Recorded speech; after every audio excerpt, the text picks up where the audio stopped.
नमस्कार सभी मित्रों को, परिजनों को, भावगंगा के सुधी श्रोताओं को। आज की भावगंगा की 151वीं कड़ी में 151वीं कड़ी में स्वागत है, अभिनंदन है।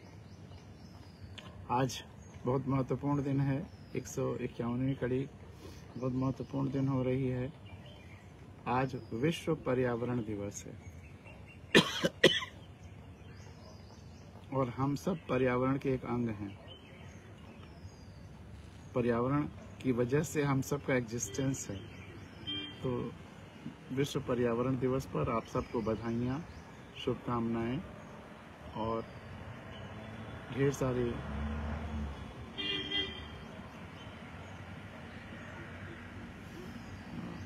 बधाइयाँ इसलिए भी कि हम लोग सतत पर्यावरण बचाने के लिए, पर्यावरण को और बेहतर बनाने के लिए, क्योंकि इधर पिछले 100 सालों में पर्यावरण का कॉन्शसनेस बहुत कम रहा, तो इसलिए हमने बेतहाशा पर्यावरण को नष्ट किया है।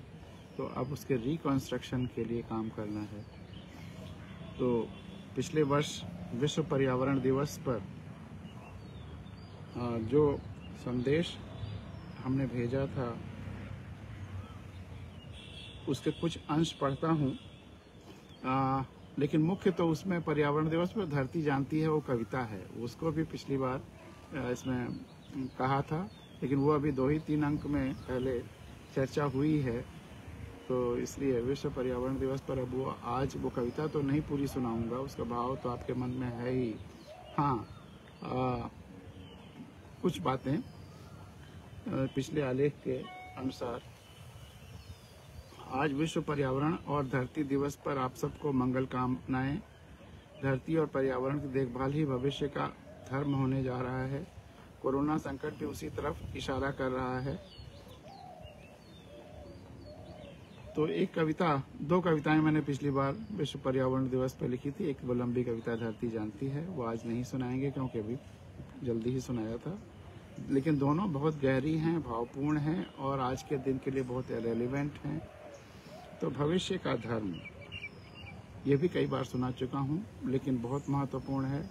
बचेगा आदिवासी ही, बचेगा वनवासी ही, बचेगा ग्रामवासी ही, क्योंकि उसने प्रकृति को चुना है, पर्यावरण को चुना है, ईश्वर को चुना। और इन तथाकथित हम सभ्य लोगों ने चुना है ईश्वर की सेना को, तरह तरह की सुख सुविधाओं को। अब राम की इतनी बात करते हैं लोग, राम के मंदिर की बात करते हैं, तरह तरह के राम की कथाओं की बात करते हैं, लेकिन राम को अपने चरित्र में उतारने की बात कोई नहीं करता। तो चाहे राम हो, चाहे बुद्ध हो, यह सब, या कृष्ण हो, यह सब महापुरुष हुए या अवतार हुए प्रकृति या पर्यावरण और जंगल से जुड़ करके ही। इनका अवतार तो वहीं प्रस्फुटित हुआ, और जब वह राजगद्दियों पर आकर के बैठ गए राम या कृष्ण, तो फिर उसके बाद उनका वह अवतार तो क्षीण होने लगा। बुद्ध ने तो राजगद्दी छोड़ करके वन में गए और वहां उनको अवतारत्व या जीवन का सूत्र मिला। तो बचेगा आदिवासी ही, बचेगा ग्रामवासी ही, बचेगा प्रकृति और पर्यावरण प्रेमी ही, क्योंकि उसने ईश्वर को चुना है, प्रकृति और पर्यावरण को चुना है, और इन तथाकथित सभ्य लोगों ने चुना है ईश्वर की सेना को, तरह तरह की सुख सुविधाओं को। वनवासी राम तो रावण को हरा देते हैं, वनवासी राम तो रावण को हरा देते हैं, लेकिन अयोध्या के राजा राम को वनवासी लौकुश से हारना पड़ता है।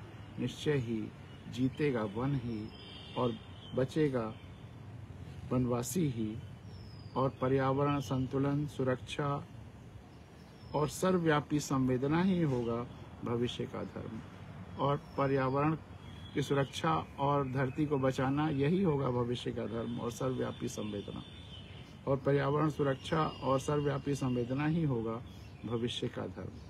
तो आइए आज हम ये व्रत लें कि हम हर कीमत पर पर्यावरण को बचाएंगे, धरती को बचाएंगे, उसकी कोशिश पूरी हमारी रहेगी। हम अपने हर फैसले को करने के पहले यह जरूर सोचेंगे कि ये धरती और पर्यावरण के लिए जरूरी है या नहीं। हम अपना चीज़ों को डिसाइड करने का जो लिटमस टेस्ट है या कसौटी है वो यही रखेंगे कि प्रकृति और पर्यावरण इससे और बेहतर होगी या कमजोर होगी। हर कदम पर इसको हमें सोचना है। तो पर्यावरण दिवस एक दिन नहीं मनाना है, आजीवन हर पल हर क्षण मनाना है, पर्यावरण के बारे में सोचना रखना है। तो इसलिए आपसे आग्रह है कि हम सब अपने जीवन में पर्यावरण की ये बात उतारें।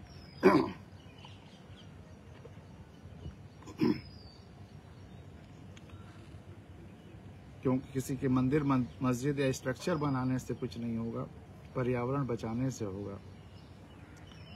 जैसा मैंने कई बार कहा है कि सारे मंदिर मस्जिद ना रहें, धरती को पूजा स्थल ना रहें, तब भी हमारा जीवन चलता रहेगा, अच्छी तरह से चलता रहेगा। लेकिन यदि पर्यावरण या पेड़ पौधे खत्म हो गए तो हम शायद आधा घंटा भी न बचे। हमारे लिए असली मंदिर मस्जिद यही है, पर्यावरण ही है। इसको हमें बचाना है। इसको बचाना मतलब खुद को बचाना है, क्योंकि हम और तभी तक हैं जब तक पर्यावरण है। यही संकेत हमारे अवतारों ने भी दिया है।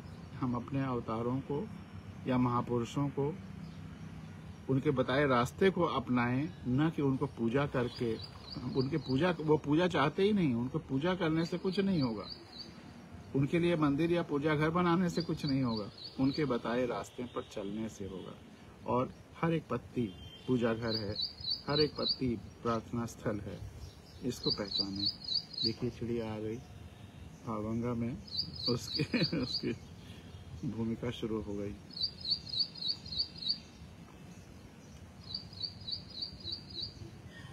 आज एक और महत्वपूर्ण विषय पर चर्चा करनी है।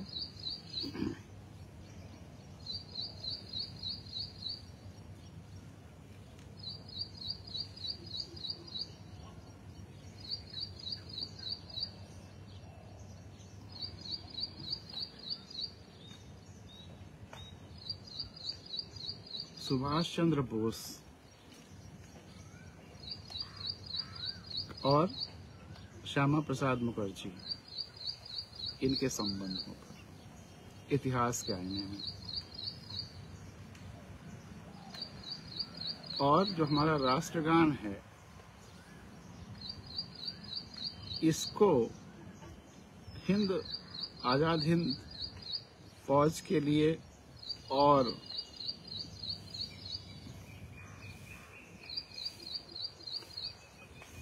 जब सुभाष चंद्र बोस ने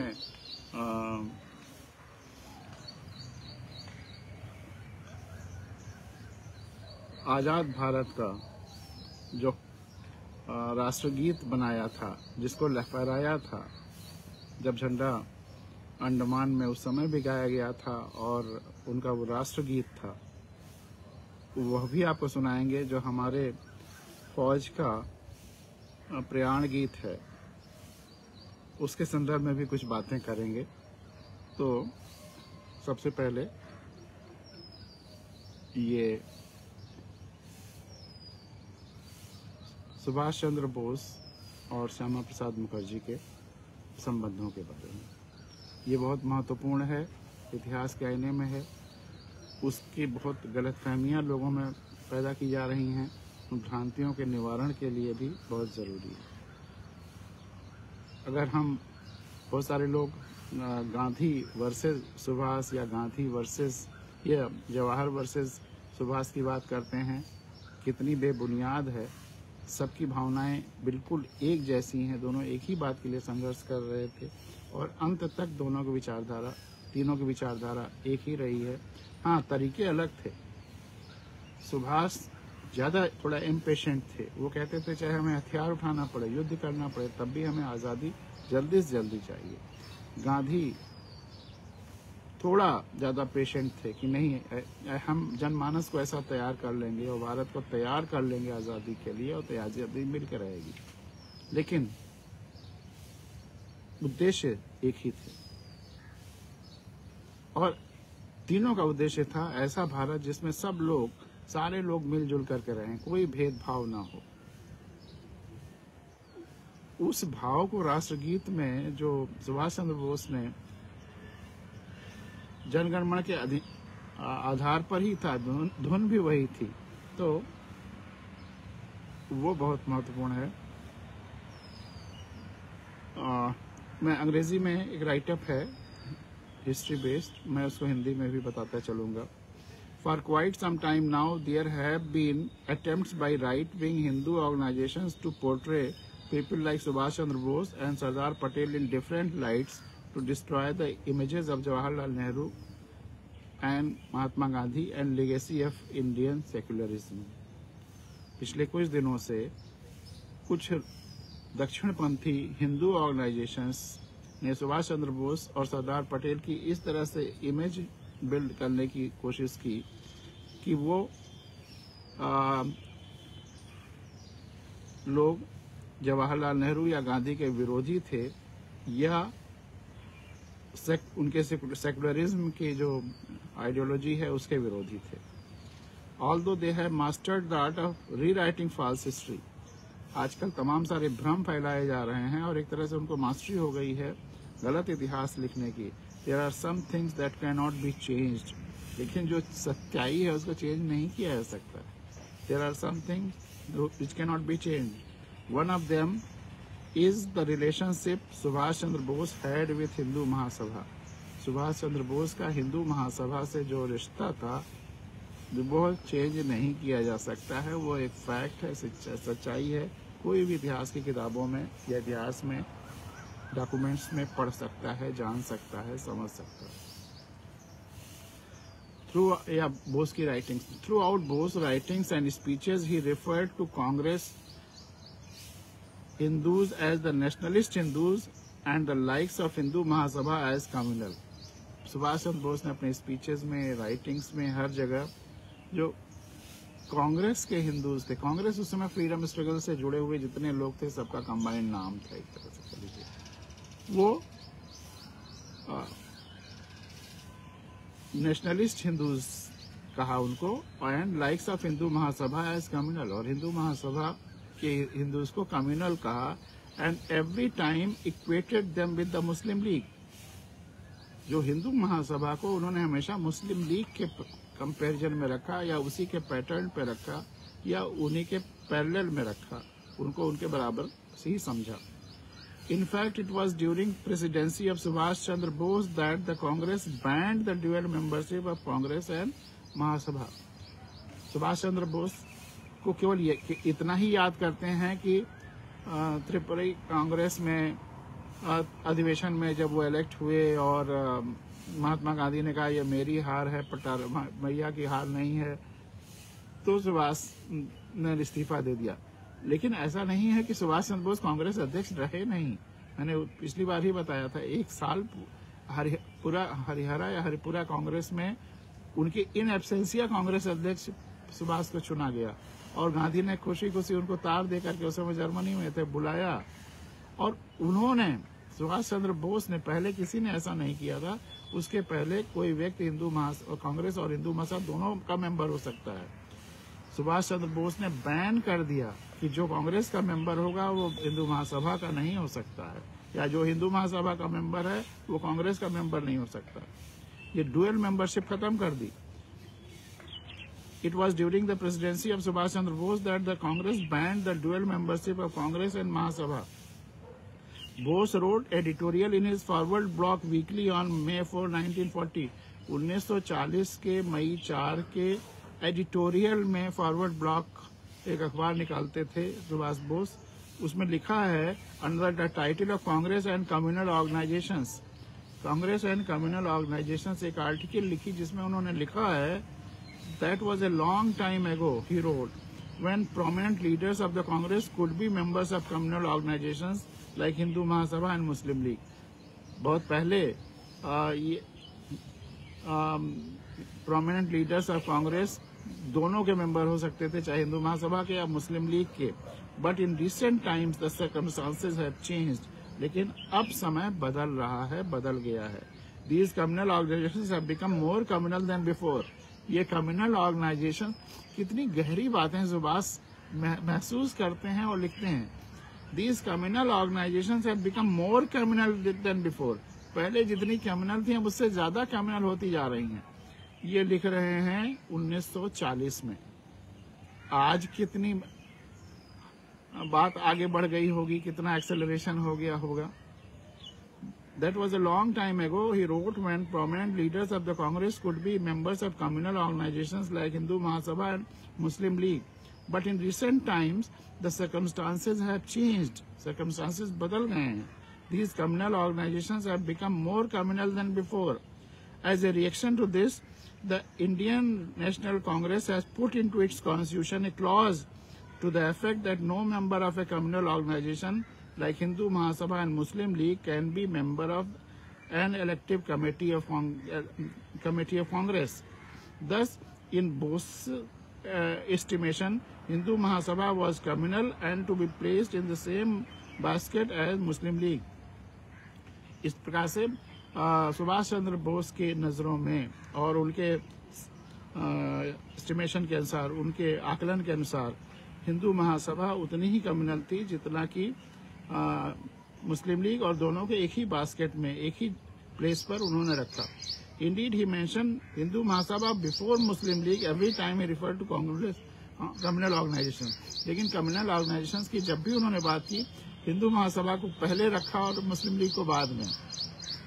When श्यामा प्रसाद मुखर्जी ज्वाइन हिंदू महासभा, जब श्यामा प्रसाद मुखर्जी ने ज्वाइन किया Hindu Mahasabha, Dr. Mukherjee wrote in his diary that Bose met him and told him if he went about building Hindu Mahasabha as a political body in Bengal, he, Subhash Chandra Bose, would see to it by force, if need be, that it was broke before it was really born.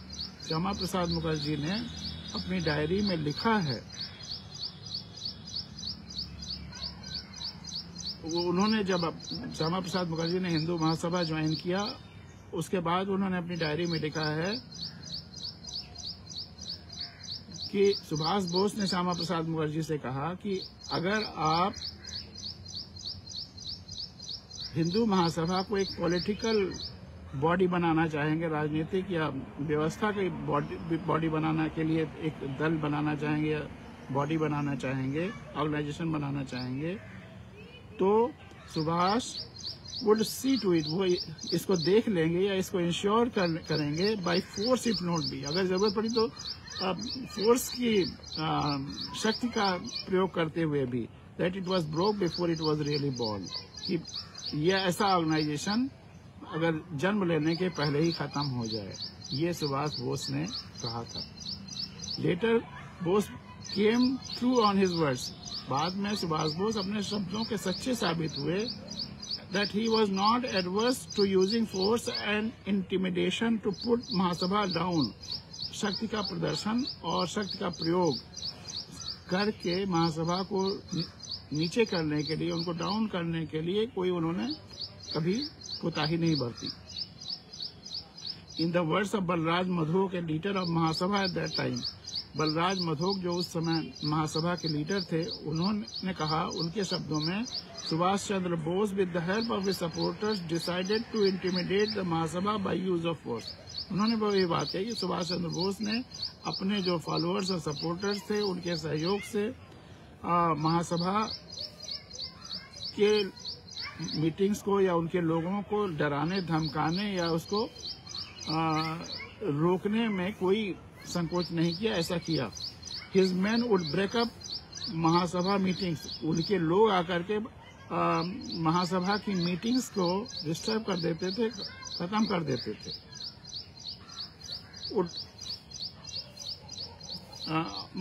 Meetings and beat up the candidates, और उनके लोगों को पिटाई भी करते थे. सुभाष के followers महासभा के लोगों की मीटिंग डिस्टर्ब करते थे, समाप्त करवाते थे और उनकी पिटाई भी करते थे। Doctor Mukherjee would not tolerate it, doctor Mukherjee इसको टॉलरेट नहीं करते थे। He got a meeting announce to be addressed by him, उन्होंने इसके लिए एक मीटिंग अनाउंस किया कि हम उसको एड्रेस करेंगे, Shyama Prasad Mukherjee. As soon as he rose to speak, जैसे ही श्यामा प्रसाद मुखर्जी बोलने के लिए उठे, a stone hit him in his head, Shyama Prasad Mukherjee के सर पर एक पत्थर का टुकड़ा लगा। And he began to bleed profusely, और उनको खून निकलने लगा, काफी खून निकलने लगा। When Subhash Bose was forming NIA, जब Subhash Chandra Bose national Indian army बना रहे थे, Hindu nationalist instead of helping him were hand in hand gloves with Congress. जब Subhash Chandra Bose Indian national army बना रहे थे, तो ये जो हिंदू नेशनलिस्ट थे, महासभा के लोग, ये उनको मदद करने की जगह पर ये ब्रिटिशर्स के साथ थे, hand in gloves with Britishers. Hindu Mahasabha under Savarkar's leadership organised recruitment camp for British arm forces, और हिंदू महासभा अंडर सावरकर्स लीडरशिप, सावरकर की लीडरशिप में हिंदू महासभा ने ब्रिटिश आर्म फोर्सेस के लिए रिक्रूटमेंट कैंप्स ऑर्गेनाइज किए हैं। एज सावरकर सेड, सावरकर ने कहा कि whether we like it or not, we shall have to defend our own hearth and home against the ravages of war, and this can only be done by intensifying the government's war efforts to defend India. और सावरकर ने कहा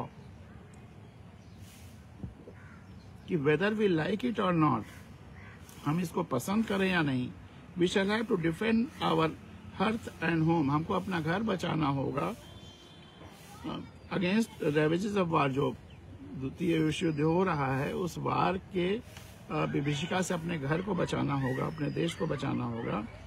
and this can only be done by intensifying the government's war efforts, और ये इस समय एक ही तरीके से हो सकता है कि ब्रिटिश गवर्नमेंट के जो वार से लड़ने के एफर्ट्स हैं, उनको जर्मनी की फोर्सेस और वो जो फोर्सेस हैं, उस अपोजिट फोर्सेस हैं, उनको रोकने के लिए जो ब्रिटिश गवर्नमेंट प्रयास कर रहा है, उसमें हमको सहयोग करना है।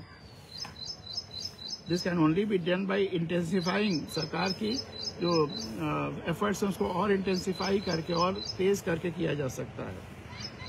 The government's war efforts to defend India, Hindu Mahasabha must therefore arouse Hindus specially in the provinces of Bengal and Assam as effectively as possible to enter the military forces of all arms without losing a single minute. तो सावरकर ने कहा कि हिंदू महासभा वालों को इस समय हिंदूज को specially in the provinces of Bengal और आसाम, बंगाल और आसाम के प्रोविंस में हिंदू महासभा को इन प्रोविंसेस में पूरी ताकत से, पूरे इफेक्टिवनेस के साथ लगना है कि जितने ज्यादा से ज्यादा लोग मिलिट्री फोर्सेस में, तीनों तरह के नेवी और आर्म फोर्सेस और हवाई वाला, जो पता नहीं उस समय कितना एयर फोर्सेस रही होंगी, इसमें इंटर करें without losing a single minute. अब एक भी मिनट बिना वेस्ट किए हुए ज्यादा से ज्यादा लोगों को मोटिवेट करना है कि वो लोग ब्रिटिश आर्मी ज्वाइन करें। द अबव मटेरियल सजेस्ट, ये मटेरियल सजेस्ट करता है that Bose considered these so-called Hindu organizations communal, and this was only till 1945. ये जो फैक्ट्स हैं ये शो करते हैं कि बोस ने हिंदू महासभा और इन ऑर्गेनाइजेशंस को कम्युनल ही माना है, नेशनल नहीं माना है। 1945 तक। If Bose was alive to see the later activities of these organizations, I wonder what he would have said and done. ये तो 45 तक उन्होंने जो देखा उसके आधार पर, जो अनुभव किया उसके आधार पर उनका ये ऑब्जर्वेशन था या उनका ये मानना था। लेकिन वह अगर आज तक की बाकी चीजों को देखते तो फिर उनका क्या विचार होता। तो यह एक इतिहास है, डॉक्यूमेंट्स पे बेस्ड श्यामा प्रसाद मुखर्जी और हिंदू महासभा और सुभाष चंद्र बोस के रिश्तों पर। अब आते हैं राष्ट्रगीत पर।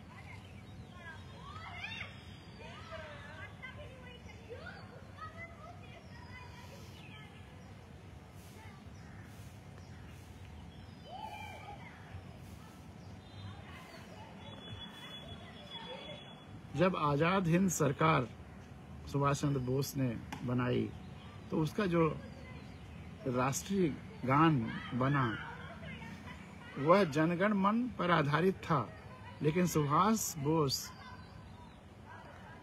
हिंदी को, और खास करके सामान्य हिंदी जिस तरह से बोली जाती है, जिसमें सारी भाषाओं के शब्द शामिल हैं, केवल संस्कृताइज्ड हिंदी नहीं, हिंदुस्तानी कहते थे, उस हिंदुस्तानी को राष्ट्रभाषा माना।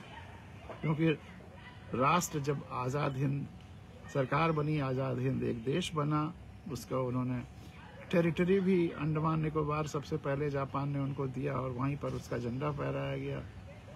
तो उसका एक राष्ट्रगीत होना, उसका संविधान बना, उसका राष्ट्रगीत, राष्ट्रगान उसका सुभाष बोस ने जनगण मन को स्वीकार करते हुए रविन्द्रनाथ के उसको हिंदुस्तानी में और कुछ और व्यापक भाव के साथ उसको लिखवाया, अप्रूव किया और वह राष्ट्रगीत, राष्ट्रगान बना उनके आजाद हिंद सरकार का।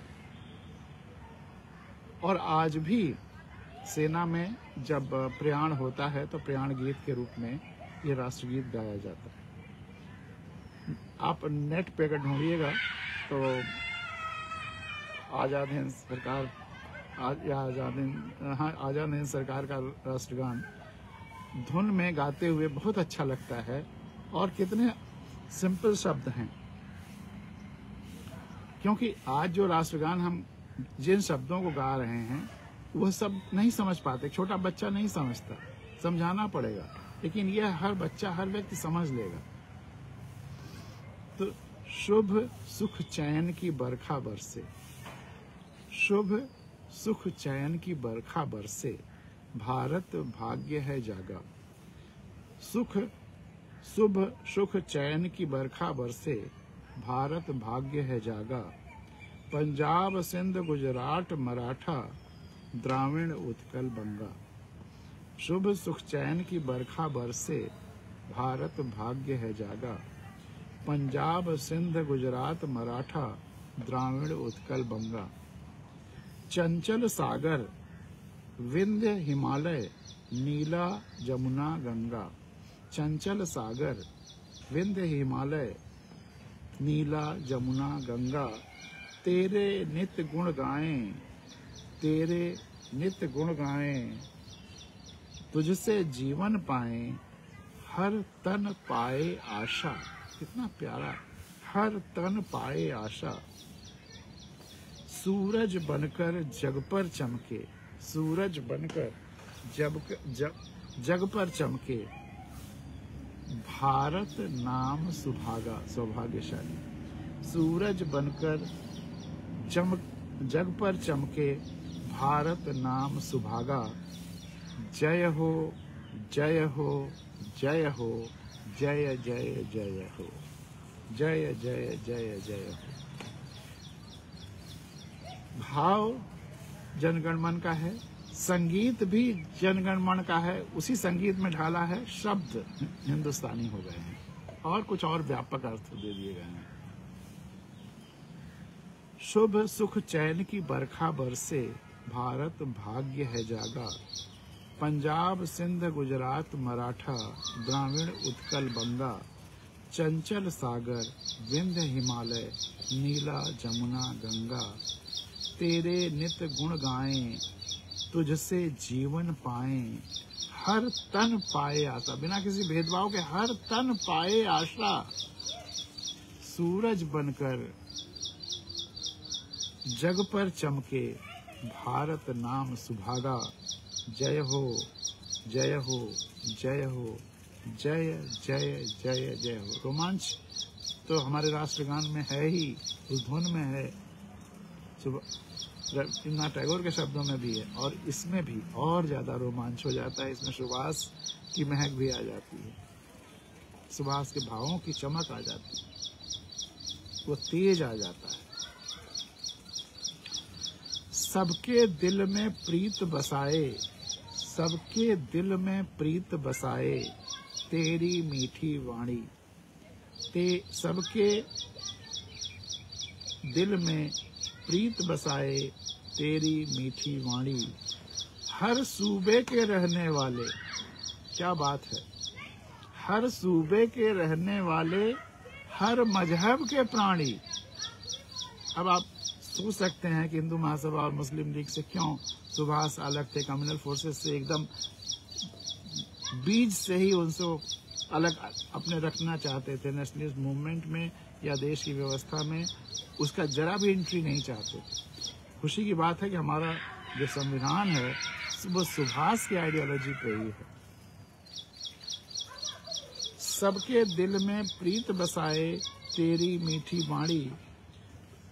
तो अब इस समय जो देश में जो भी कम्युनलिज्म की बात कर रहा है और जो भी धर्म या जाति की पार्टियां हैं, ये एंटी नेशनल हैं, एंटी कॉन्स्टिट्यूशनल हैं, इनको बैन होना चाहिए। इलेक्शन कमीशन को भी इतनी ताकत होनी चाहिए कि इसको बैन कर दे, और अगर इलेक्शन कमीशन नहीं ताकत महसूस कर रहा है अपनी, तो पब्लिक को ही चाहिए कि वो इनको बैन करे।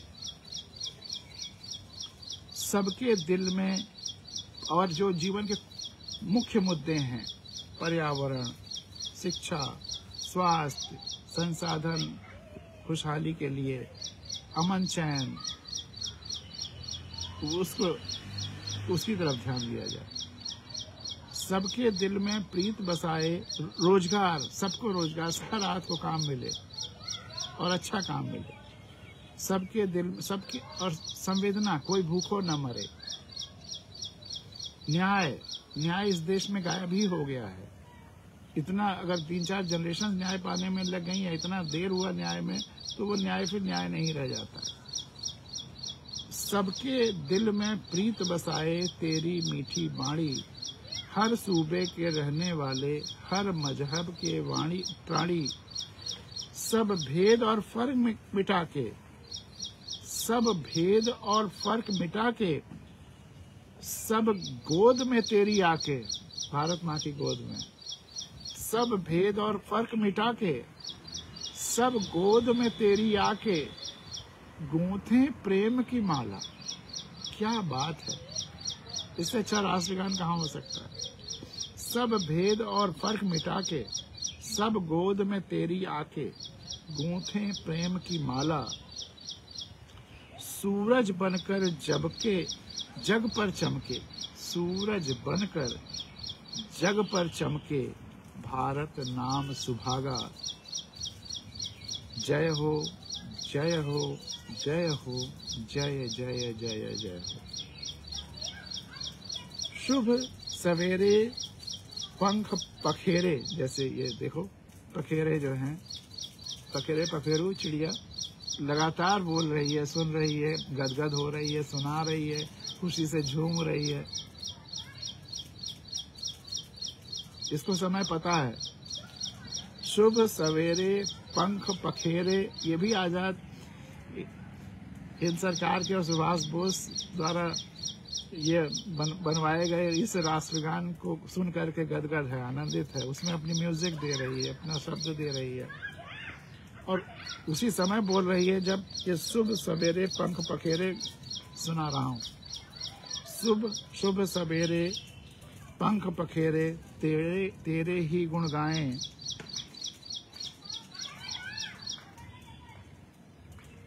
महक भरी भरपूर हवाएं, खुशबू भरी भरपूर हवाएं, सुगंध भरी भरपूर हवाएं, बास भरी भरपूर हवाएं, जीवन में ऋतु लाएं, जीवन में ऋतु लाएं, जीवन में खुशहाली के मौसम लाएं। सब मिलकर हिंद पुकारे, सब लोग मिलकर के पूरा हिंदुस्तान पुकारे, जय आजाद हिंद के नारे, जय स्वतंत्र भारत के नारे। सब मिलकर हिंद पुकारे, जय आजाद हिंद के नारे, स्वतंत्र देश, स्वतंत्र भारत के नारे। प्यारा देश हमारा, प्यारा देश हमारा, सूरज बनकर जग पर चमके, भारत नाम सुभागा, जय हो जय हो जय हो, जय जय जय हो। तो यह तो सुभाष चंद्र बोस द्वारा शब्दों में ढलवाया गया, उसी भावभूमि पर जनगण मन के राष्ट्रगान, जो आजाद हिंद सरकार का राष्ट्रगान बना था।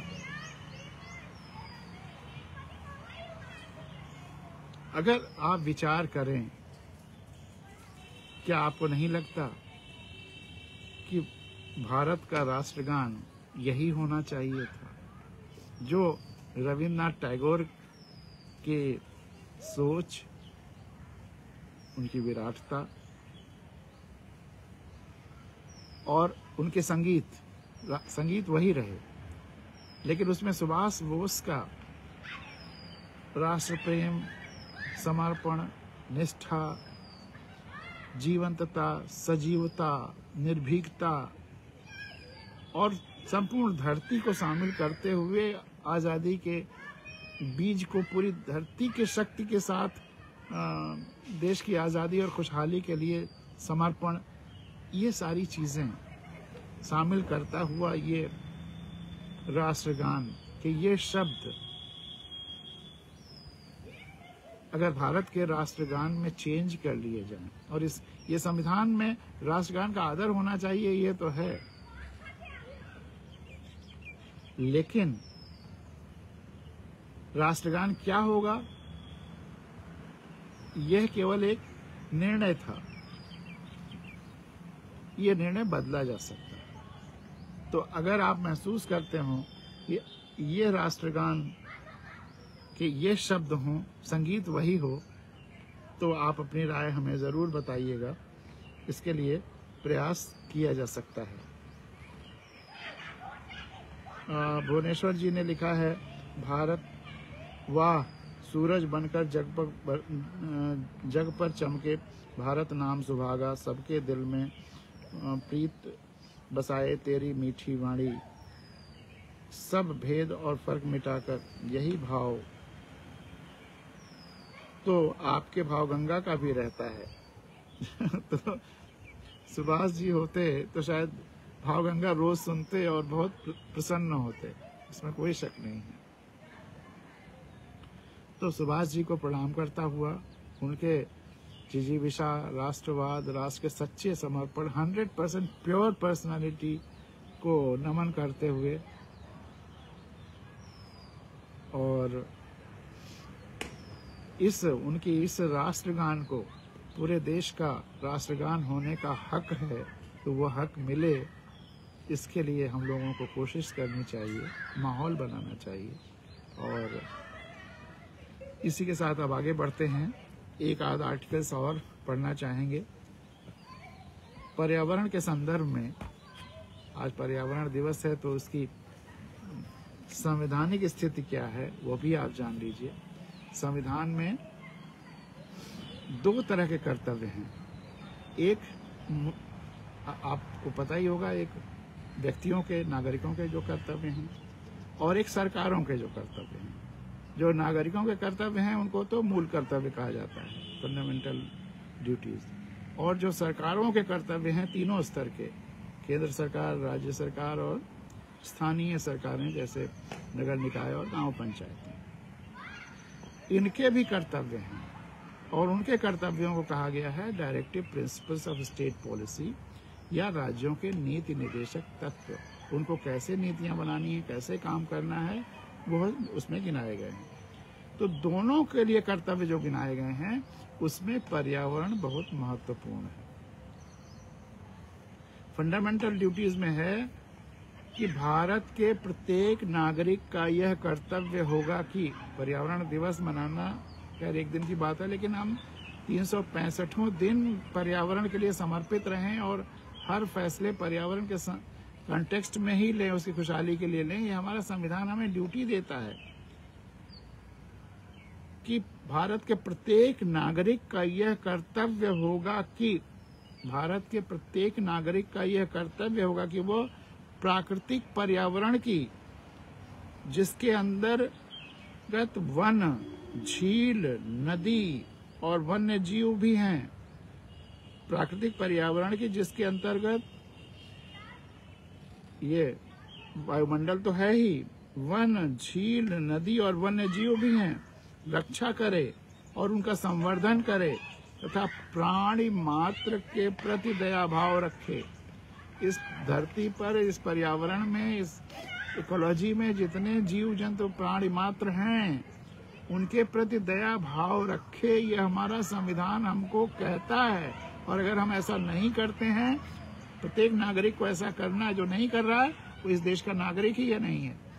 वो खा पी जरूर इस देश में रहा है लेकिन नागरिक नहीं है, उसकी तो सिटीजनशिप ही छीन लेना चाहिए। और शायद भविष्य में ऐसा हो। और राजनीति निदेशक तक सरकारों के से क्या कहा गया है?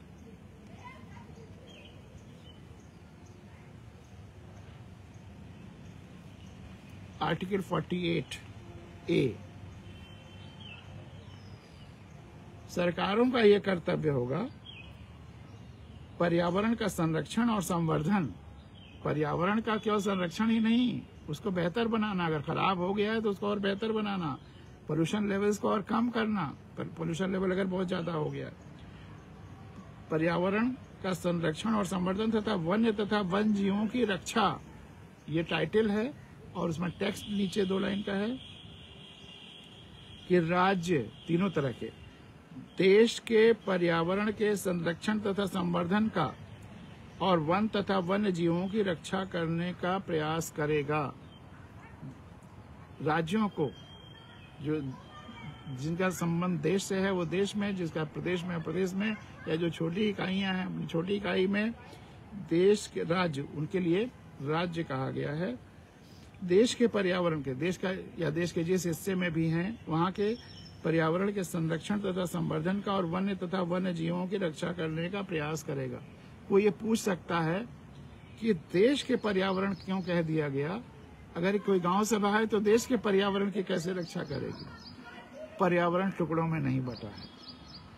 अगर कोई गांव सभा भी पोल्यूशन फैला रही तो पूरे देश के वायुमंडल को प्रदूषित कर रही है, पूरी धरती के वायुमंडल को प्रदूषित कर रही है। तो इसलिए संदर्भ देश का किया गया, क्योंकि देश का संविधान है। लेकिन छोटी इकाइयां भी अगर पर्यावरण को डिस्टर्ब कर रही हैं तो पूरे देश के पर्यावरण को बेहतर बना रही हैं तो पूरे देश को, इसलिए उसको टुकड़ों टुकड़ों में नहीं कहा गया, बहुत सोच समझ के रखा गया है कि राज्य, तीनों तरह के राज्य देश के पर्यावरण के संरक्षण और संवर्धन का था और वन्य तथा वन्य जीवों की रक्षा करने का प्रयास करेगा। कोई तालाब है या कोई नदी बहती है जो इस गांव में भी है, अगले गांव में भी है, नाला है जो दोनों गांव से होके जाता है, एक गांव वाले अपने वाले को सुधारे, दूसरे वाले की तरफ गंदगी कर दे, ऐसा नहीं है। उसे अगले गांव के बारे में भी सोचना है, एक प्रदेश अगले प्रदेश के बारे में भी सोचे। इसीलिए कह दिया गया कि देश के पर्यावरण के बारे में और वन्य तथा वन्य जीवों की रक्षा करने का प्रयास करेगा। एकदम अखंड दृष्टि के साथ ये संविधान भी लिखा गया है और पर्यावरण के संदर्भ में बात भी कही गई। तो कुछ लोग ये पूछ सकते थे कि अगर गांव सरकार है तो देश के पर्यावरण क्यों लिख दिया गया? वो अपने गांव के पर्यावरण की रक्षा करे, लेकिन उससे काम नहीं चलेगा। अपने कूड़ा अगले गांव में फेंक दे तो उससे काम नहीं चलेगा। उसको पूरे देश के संदर्भ में सोचना है और करना है, चाहे वो गांव हो, चाहे शहर हो, चाहे कोई प्रदेश हो, सबको देश के बारे में सोचना है। और देश को फिर कह दिया गया कि विश्व के बारे में सोचना है। तो अद्भुत है हमारा संविधान। संविधान भी ये जिम्मेदारी देता है कि हम अपने पर्यावरण की देखभाल बेहतर तरीके से करें।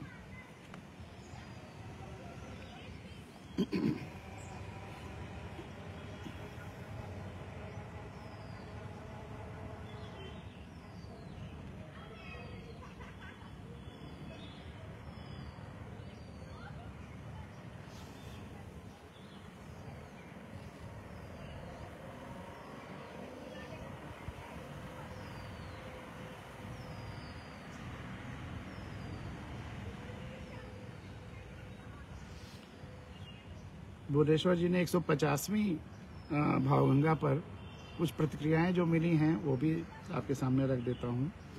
आज की 150वीं भावगंगा में बहुत अद्भुत जानकारी हुई, जो कि आज की अंधे अफसरों के गलत फरमानों का उदाहरण लिए है।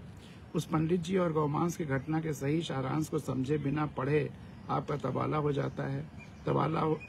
जाता है और आपके महान बाबूजी को ट्रांसफर होने का अंदेशा हो जाना वाकई में अद्भुत वाकया है। आज के 150वें सोपान का ट्रांसफर का वाकया नहीं था, उन्हें तो शायद इसलिए वह दृश्य दिखा दिया ईश्वर ने कि चौथा बेटा भी कहीं ना कहीं सेटल हो जाएगा, बेरोजगार नहीं रहेगा। निश्चित हर पिता की इच्छा होती है कि बच्चे उसके ठीक ठाक सेटल हो जाएं, तो वह उनकी इच्छा, अधूरी इच्छा भी भविष्य दर्शन के माध्यम से पूरी कर दी थी ईश्वर ने। सबसे बड़ी बात कि आपको अक्सर जबरदस्ती तबादला किया गया और आप उसको वरदान स्वरूप समझकर आज देश के कोने कोने में संबंध स्थापित किए हैं और वही आप चाहते भी हैं कि सबसे जुड़ाव ही है धर्म। इससे तो आपका कहा साबित हो जाता है वो जो भी बोलता है सत्य हो जाता है, जिसके जीवन में सत्य की आन बान होती है। आज का यह सोपान अधिक से अधिक ग्रुप्स में सभी लोग भेजें, यही मेरा निवेदन है। ये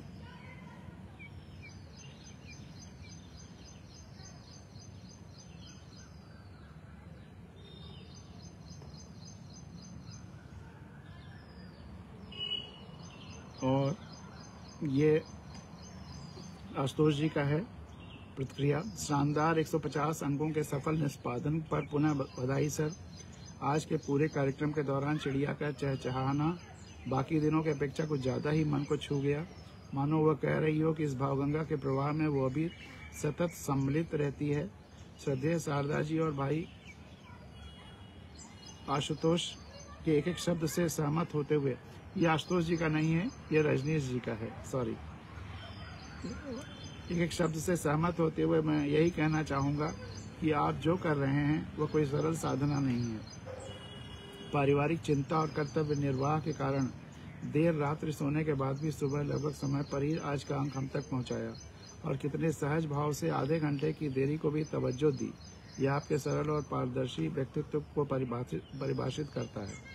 आज का अंक बहुत ही उच्च कोटि का लगा। भैंस और घंटे की कहानी के माध्यम से बहुत ही सार्थक संदेश और चेतावनी मिली। मंदन मिश्र की विदुषी पत्नी देवी भारती का विलक्षण व्यक्तित्व जानने का सौभाग्य मिला।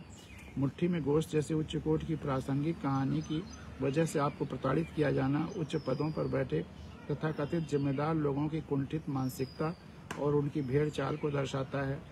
शिक्षा काल के दौरान ही आपके बाबूजी को आपके भविष्य का आभास हो जाना उनके पुण्यात्मा होने का प्रमाण है।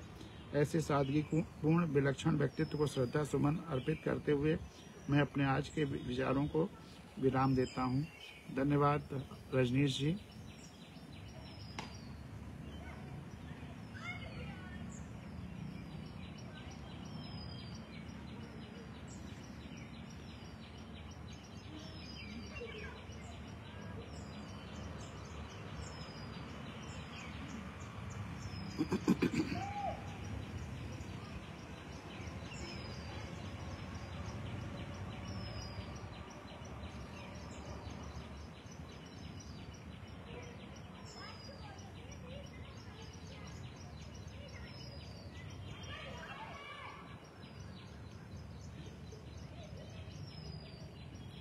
एक आर्टिकल है जो कि हमारे मित्र हॉस्टल के अजय सिंह ने लिखा है कि केवल सेना के माध्यम से सब कुछ नहीं व्यवस्थित किया जा सकता। 5-10 मिनट लगेगा, लेकिन यह भी ज़रूरी है। हम केवल सेना के माध्यम और कश्मीर के जो आजकल के हालात हैं, हमने वहाँ राष्ट्रपति शासन लगा दिया, राज्य ख़त्म करके केंद्र शासित प्रदेश बना लिया, 370 भी ख़त्म कर दी, लेकिन हालात 1990 के आसपास जैसे हैं। जैसे उस समय पलायन वाली स्थिति थी, वही पलायन आज की भी उनकी है। उस समय ज़्यादा लोग थे तो हो गया पलायन, आज उतने लोग नहीं हैं, ज़्यादा फोकस है, लेकिन मारे जा रहे हैं। तो सेना के बल पर ज़्यादातर नियंत्रण नहीं किया जा सकता, कंट्रोल नहीं किया जा सकता। इस भाव को देखते हुए ये अजय सिंह की टिप्पणी बहुत महत्वपूर्ण है, इसलिए मैं इसको पढ़ता हूँ। हो सकता है 10 मिनट लगे तो प्रोग्राम आज का 50 मिनट की जगह पे 1 घंटे का हो जाए, लेकिन 151वां भी महत्वपूर्ण प्रोग्राम है, इसलिए आप अवश्य धैर्य रख करके इसको सुन लीजिएगा, ये मेरी आपसे प्रार्थना है।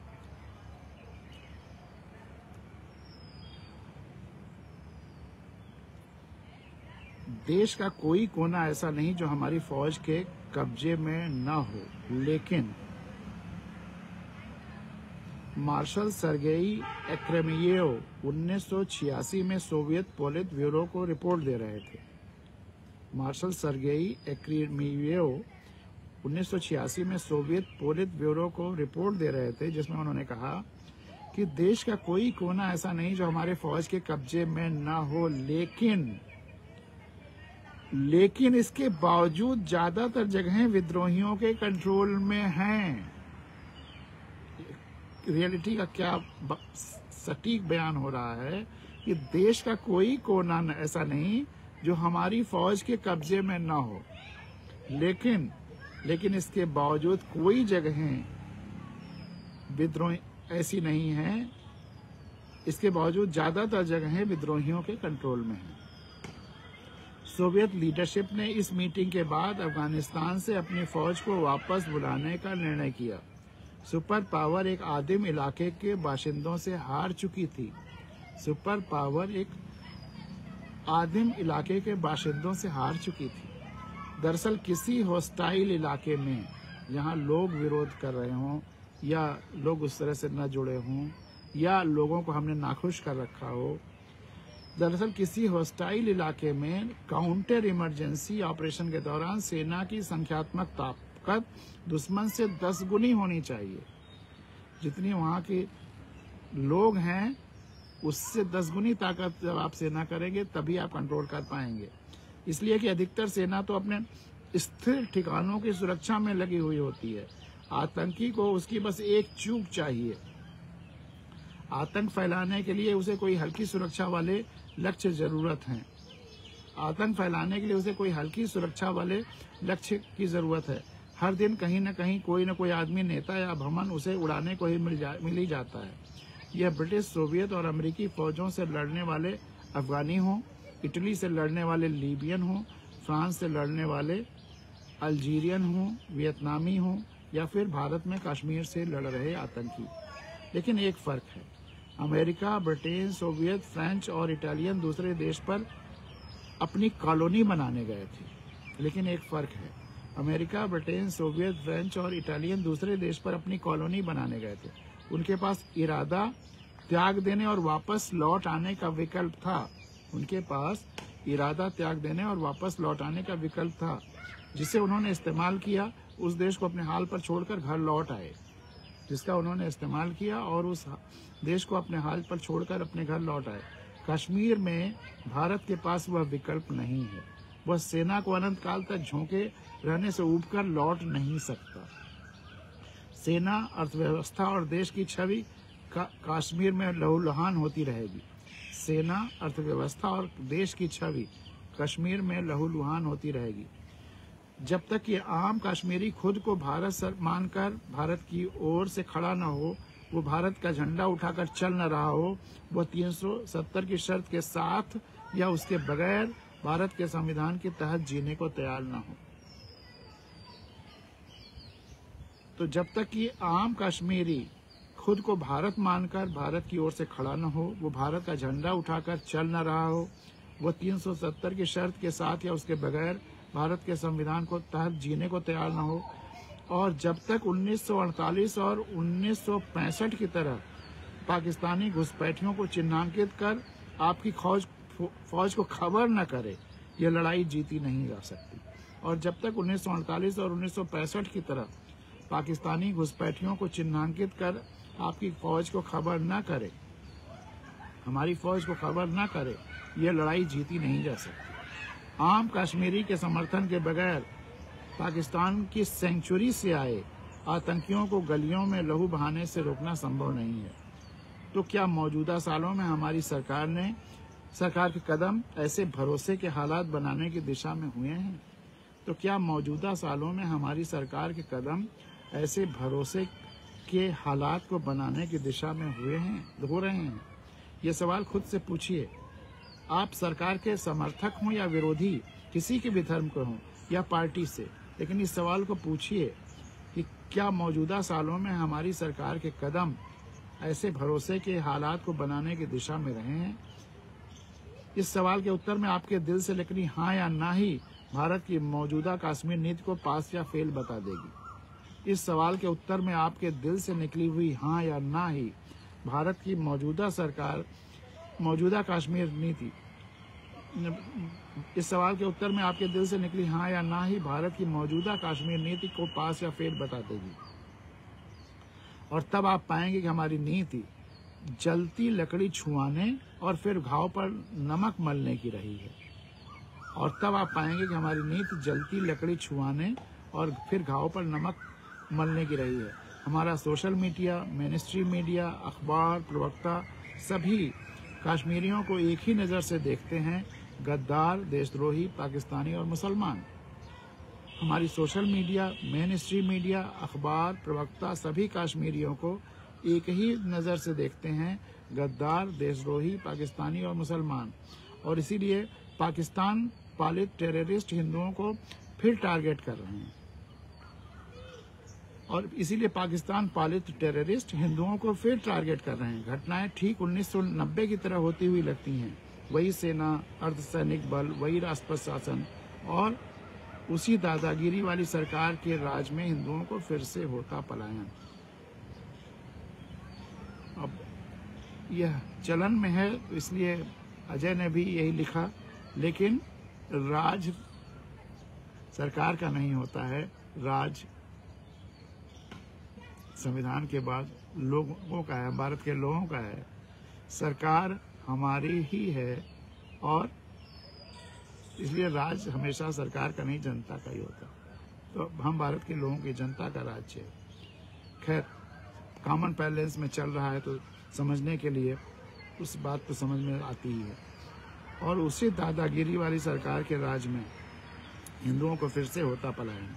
लेकिन एक चीज़ 1990 से अलग है। तब कश्मीरी प्रो पाकिस्तान, प्रो आज़ादी और प्रो इंडिया खेमों में बटे थे। लेकिन तब कश्मीरी 3 खेमों में बटे थे, प्रो पाकिस्तान, प्रो आज़ादी और प्रो इंडिया खेमों में बटे थे। तीसरा खेमा प्रो इंडिया वाला सबसे बड़ा था। और आज तीसरा खेमा बचा ही नहीं, प्रो इंडिया वाला। क्योंकि हमने जो जुल्म ढाए, लगातार कर्फ्यू लगा के, मीडिया बंद करके, ये वो, तो ज़्यादातर लोग उधर से चोर हो गए। अब उन्होंने हमारी संवेदना उनके प्रति नहीं रही, तो उनकी संवेदना भी हमारे प्रति बहुत कम हो गई, भारत के प्रति कम हो गई। कहीं ना कहीं संवेदनहीनता की पराकाष्ठा तक हम पहुंच गए। इसीलिए मैंने कहा था जब 370 खत्म हुआ कि 370 खत्म होना चाहिए था, लेकिन तरीका गलत था। इतनी असंवेदनशीलता के साथ, इतनी कठोरता के साथ नहीं खत्म होना चाहिए। और फिर उसको उनके सेंसिटिविटी को चोट करके कि एक राज्य को केंद्र शासित प्रदेश बना देना, यह सब करने की जरूरत नहीं। केवल 370-35 से खत्म कर देते, पूरी संवेदना के साथ और सुरक्षा की व्यवस्था का पुख्ता रखते हुए, उनको और ज्यादा ध्यान देते हुए। तब कश्मीरी प्रो पाकिस्तान, प्रो आज़ादी और प्रो इंडिया खेमों में बटे थे। तीसरा खेमा सबसे बड़ा था, राज्य की सत्ता में था। आज तीसरा खेमा अब बचा भी नहीं है, लोग पाकिस्तान या आज़ादी के समर्थक हैं। जो तब आपके समर्थक थे, हमारे देश के समर्थक थे, झंडा बरदार थे, वो वहाँ विपक्ष में हैं, मौन हैं या विरोध में हैं। जो तब देश के समर्थक में थे, प्रो हिंदुस्तानी थे, वे अब झंडा बरदार थे, अब वो वहाँ विपक्ष में हैं, मौन हैं या विरोध में। ठीक वहाँ जहाँ हमने ढकेल कर उन्हें खड़ा कर दिया, आज वो वही हैं जहाँ हमने उनको मनुष्य न मान करके। तब अगर मनुष्य मानते तो उतना ज्यादा लंबा कर्फ्यू और उतना ज़्यादा सारी मीडिया बंद वो नहीं करते। तो हम ठीक वहाँ जहाँ हमने उनको ढकेल कर खड़ा कर दिया है, अब वहीं है वो देख रहा है कि हमने साथ आने के लिए दिया वादा 370 तोड़ दिया। वो देख रहा है कि धर्म के आधार पर जम्मू को फेवर करते हुए विधानसभा में कश्मीर की आवाज़ घटा दी। वो देख रहा है कि कश्मीर की ज़मीनें शेष भारत के लोगों को आवंटित कर वहां स्थानीय लोगों को अल्पसंख्यक बनाने की योजना जमीन पर उतर रही है। उसकी आवाज़ को भारत की आम जनता न सुन रही है, न सुनना चाहती है। तो क्या आश्चर्य है कि हमारी 30% फौज बस कश्मीर को संभालने में लगी है। तो क्या आश्चर्य कि हमारी 30% फौज बस कश्मीर को संभालने में लगी है। स्थानीय समर्थन तो छोड़िए, उसे विदेशी फौज की तरह खड़ा देखा जा रहा है। स्थानीय समर्थन तो छोड़िए, उसे विदेशी फौज की तरह खड़ा देखा जा रहा है। अपनी मूर्खतापूर्ण से आत्मघाती नफरती सोच की वजह से अपने ही हक के इलाके में बाहरी आक्रांता की तरह बिहेव कर रहे हैं। अपनी मूर्खतापूर्ण नफरती सोच की वजह से अपने ही हक के इलाके में बाहरी आक्रांता की तरह हम बिहेव कर रहे हैं। ये ठीक है कि राज्य का ऐसा कोई कोना नहीं जो हमारी फौजों के कब्जे में न हो, ये ठीक है, लेकिन ये राज्य का कोई ऐसा कोना नहीं जो हमारी फौजों के कब्जे में न हो। लेकिन सरगेई एक्रेमियो की तरह किसी में यह कहने की हिम्मत नहीं, इसके बावजूद ज़्यादातर जगहों पर आतंकी मनमर्जी करने में सक्षम है। लेकिन हम खुल करके उसको नहीं एक्सेप्ट कर सकते कि लेकिन सरगेई एक्रेमियो की तरह किसी में यह कहने की हिम्मत नहीं है कि इसके बावजूद ज़्यादातर जगहों पर आतंकी मनमर्जी करने में सक्षम है। आप इसे मजबूती कहें, ताकतवर कदम कहें, सबक सिखाना या बदला लेना कहें, पर सत्य यह है कि जिस हिंदू के संतुष्टि के लिए नाम पर यह पॉलिसी शुरू की गई थी, कि यह सत्य है कि जिस हिंदू की संतुष्टि के लिए कश्मीरी हिंदू के लिए, कश्मीरी पंडितों के लिए, पर यह सत्य है कि जिस हिंदू की संतुष्टि के लिए के नाम पर यह पॉलिसी शुरू की गई थी, वह सबसे बड़ा लूजर बना है और एक बार फिर पलायन के लिए एयरपोर्ट में बैठा है। यह सत्य है कि जिस हिंदू या कश्मीरी पंडित की संतुष्टि के लिए के नाम पर यह पॉलिसी शुरू की गई थी, वह सबसे बड़ा लूजर एक बार फिर बना है और एक बार फिर पलायन के लिए एयरपोर्ट में बैठा है। तो यह भाई अजय की रिपोर्ट थी। हम इससे सहमत हों, असहमत हों, वह अलग बात है, लेकिन सोचने के लिए बहुत सारे महत्वपूर्ण बिंदु उन्होंने दिए हैं। और इसी के साथ आज की भावगंगा का यह अंक यहाँ समाप्त होता है। आपका 151वां अंक। आज आपका दिन शुभ हो। बहुत बहुत धन्यवाद। बहुत बहुत धन्यवाद।